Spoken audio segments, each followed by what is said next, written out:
अस्सलाम वालेकुम। Disorders of digestive system में आज हम दो डिसीज़ को डिस्कस करेंगे, डिस्पेप्सिया एंड फूड पॉइजनिंग। तो सबसे पहले हम फूड पॉइजनिंग को देखते हैं। Food poisoning it is an illness from the indigestion of food containing toxic substances, यानी कि ऐसी फूड जिसके अंदर कोई टॉक्सिक सब्सटेंसेस हों उसको अगर खा लें तो फिर उससे फूड पॉइजनिंग हो जाती है। फूड पॉइजनिंग जो है ये मोस्टली बैक्टीरिया, वायरस या फिर प्रोटोजोन जो है वो कॉज कर सकते हैं, लेकिन ज़्यादातर जो इसकी कॉज होती है वो बैक्टीरिया होते हैं। और इन बैक्टीरिया में स्टेफाइलोकोकाई, एश्रिशिया कोलाई, साल्मोनेला, कैम्पाइलोबैक्टर, और इनमें से जो साल्मोनेला और कैम्पाइलोबैक्टर ये कैटल के इंटेस्टाइन में भी होते हैं, लेकिन वहाँ पर ये कोई सिम्टम प्रोड्यूस नहीं करते, लेकिन अगर ह्यूमन में होंगे तो फिर ये सिम्टम्स प्रोड्यूस करेंगे फूड पॉइजनिंग के। और जो सिम्टम ये प्रोड्यूस करते हैं उनमें सबसे बड़ा सिम्टम डायरिया यानी कि loose motion, vomiting, abdominal pain हो सकता है। और ये सिम्टम्स जो हैं पॉइजनस फूड खाने के कुछ घंटे के बाद या 12 to 24 आवर्स के बाद भी प्रोड्यूस हो सकते हैं। और अगर अनपास्चुराइज्ड मिल्क यानी कि ऐसा दूध जिसको अच्छी तरह से बॉयल ना किया गया हो तो उसमें भी इसके जर्म्स होते हैं। और स्पेशली जो मीट है अगर उसे अच्छी तरह से कुक ना करें तो उसमें भी इसके जर्म्स होते हैं। जो मीट जिसको फ्रीज़ किया गया होता है, जब उसको पकाने के लिए या डिफ्रॉस्ट करने के लिए फ्रीज़र से निकाल के कुछ घंटे रखते हैं तो फिर उसमें साल्मोनेला बैक्टीरिया ज़्यादा मल्टीप्लाई करते हैं। और जो उसमें से पानी निकलता है वो पानी जिस जिस बर्तन को टच करेगा उसमें ये बैक्टीरिया होते हैं, और इस तरह से ये वाला फूड पॉइजनिंग कॉज करने वाले बैक्टीरिया स्प्रेड होते हैं। इसमें जो है बैक्टीरिया वैसे तो ये इतना सीवियर नहीं होता और ज़्यादातर ये कन्फाइंड रहता है गैस्ट्रोइंटेस्टाइनल ट्रैक्ट तक, और इसके सिम्टम्स भी इतने सीवियर नहीं होते हैं। लेकिन एक फॉर्म जो है फूड पॉइजनिंग की जो सबसे ज़्यादा सीवियर होती है उसे बोटुलिज्म कहते हैं। और जो बोटुलिज्म है ये बैक्टीरिया कॉज करता है क्लोस्ट्रीडियम बोटुलिनम।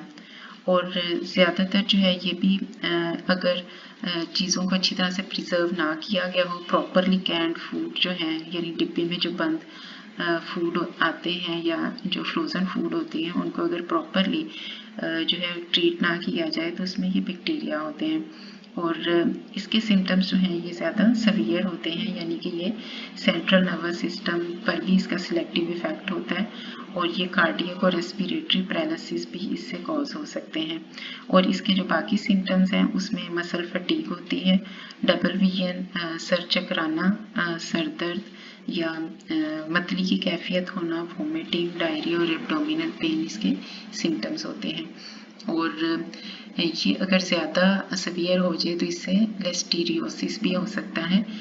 लिस्टीरिया ये बैक्टीरिया होते हैं जो कंटेमिनेटेड फूड में होते हैं, तो जो पर्सन इनको खा लेंगे और उसके अंदर जो इन्फेक्शन होगी उसको लिस्टीरियोसिस कहते हैं। ज़्यादातर ये ऐसे पीपल में जो कि वीक होते हैं या जिनका इम्यून सिस्टम वीक होता है उनमें ये डिजीज़ ज़्यादा स्प्रेड होती है, और इससे मेनिंजाइटिस भी हो सकता है, यानी कि इन्फ्लेमेशन जो ब्रेन के टिश्यूज़ हैं उनमें भी ये हो सकती है। ट्रीटमेंट जो है सबसे पहले तो डिहाइड्रेशन, क्योंकि इससे हो जाती है डायरिया वोमिटिंग की वजह से, तो डिहाइड्रेशन में वाटर लॉस हो जाता है, इलेक्ट्रोलाइट्स उनके लॉस हो जाता है, तो इसको ड्रिप वगैरह लगा के या ओरली ORS लेकर इसको पूरा किया जाता है। बैक्टीरिया जो है उसको ख़त्म करने के लिए एंटीबायोटिक ली जाती है, और कई दफ़ा होता है कि बहुत रेयर है कि इसमें सेप्टिसीमिया का रिस्क हो सकता है। और जो सेप्टिसीमिया है ये ब्लड पॉइजनिंग को कहते हैं, और ये कंडीशन कई दफ़ा फैटल भी हो जाती है। दूसरी जो डिजीज़ है वो है डिस्पेप्सिया। डिस्पेप्सिया जो है एक्चुअली तो ये कोई ख़ास डिजीज़ नहीं है, ये जिसको हम बदहज़मी कह सकते हैं। तो बदहज़मी का होना खुद जो है तो डिजीज़ नहीं है, लेकिन किसी और डिजीज़ का सिम्टम ज़रूर हो सकती है। और इसमें जो है पेट में दर्द होता है, जो अपर एब्डोमिनल रीजन है जहाँ पर स्टमक की लोकेशन होती है उसमें दर्द होती है, तकलीफ़ होती है, पेट जो है ये फूल जाता है, हाजमा जो है वो ठीक नहीं रहता है, ये चीज़ें सही हज़म नहीं होती, कई दफ़ा डकार जो हैं ये भी आते हैं, और जिससे बहुत अनईजी सिचुएशन हो जाती है। इसके अलावा इसमें हार्ट बर्न होता है। हार्ट बर्न या पायरोसिस जो है जब स्टमक से एसिडिक फूड जो है बैक फ्लश होकर एसोफेगस में आती है तो इसको हम कहते हैं हार्ट बर्न। और नौजिया की कैफियत यानी कि जी मत लाना या फिर वॉमिटिंग भी इसमें हो सकती है। तो ये सारे सिम्टम्स जो हैं ये डिस्पेप्सिया के हैं और ये सवियर हो जाते हैं अगर कंडीशन जो है कोई पर्सन ज़्यादा टेंशन ले, स्ट्रेस में हो या फिर फैटी रिच फूड ले तो उससे ये कंडीशन ज़्यादा सवियर हो जाती है। इसका ब्लड टेस्ट भी किया जाता है इसकी रीज़न के लिए कि क्या रीज़न हो सकती है, स्टमक में कोई ऐसी इन्फेक्शन तो नहीं। फॉर एग्जांपल हेलिकोबैक्टर पाइलोराई, ये इसकी प्रेजेंस का भी टेस्ट किया जाता है या एंडोस्कोपी की जाती है इससे ताकि सही रीज़न का पता चले कि ये क्यों होती है। क्योंकि कई दफ़ा जो है वो अगर स्टमक में एसिडिटी ज़्यादा हो गई है, HCl की सिक्रीशन ज़्यादा हो गई है तो इससे भी डिस्पेप्सिया हो सकता है। या फिर जो बाइल की सिक्रीशन है ये भी अगर प्रॉपर ना हो तो तब भी ये सिम्टम्स अपीयर हो सकते हैं। इसको प्रिवेंट करना इतना मुश्किल नहीं है। इसमें ये है कि रेगुलर इंटरवल में मील लिया जाए और जो भी खाना खाया जाए वो ज़रा थोड़ी क्वांटिटी में खाया जाए। ज़्यादा तेज़ी से फूड नहीं खानी चाहिए या मुंह खोल के नहीं खाना चाहिए, उसकी वजह से भी हवा अंदर चली जाती है स्टमक में और उससे जो है कोई इसका सिम्टम प्रोड्यूस हो सकता है। स्टमक को इतना ओवरफिल भी नहीं करना चाहिए। और जब खाना खाने के फ़ौरन बाद लेटना नहीं चाहिए, स्पेशली रात को।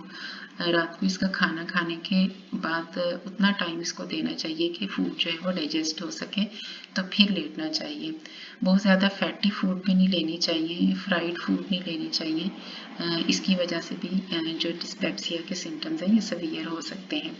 स्ट्रेस को ओवरकम करना ये हमें सीखना होगा और क्योंकि ये जितनी भी एब्डोमिनल डिस्कम्फर्ट है या कोई ये वाली जो कैफियत होती है इसको ज़्यादा सवियर कर सकता है। जो ओबेसिटी है जिन लोगों में तो अपना वेट कम करना चाहिए और जो ओबेस लोग हों उनको ज़्यादा फिर टाइट कपड़े भी नहीं पहनने चाहिए। ऐसी मेडिसिन को अवॉइड करना चाहिए जो कि डाइजेस्टिव ट्रैक्ट में इरिटेशन कॉज करते हैं, जैसे कि एस्पिरिन है या ऐसी एंटी इन्फ्लेमेटरी ड्रग्स होती हैं जिनकी वजह से ब्लड के स्टमक में एसिडिटी ज़्यादा होती है तो उससे भी अवॉइड करना चाहिए। तो इसके जो सिम्टम्स हैं उस पर काफ़ी हद तक जो है वो ओवरकम किया जा सकता है।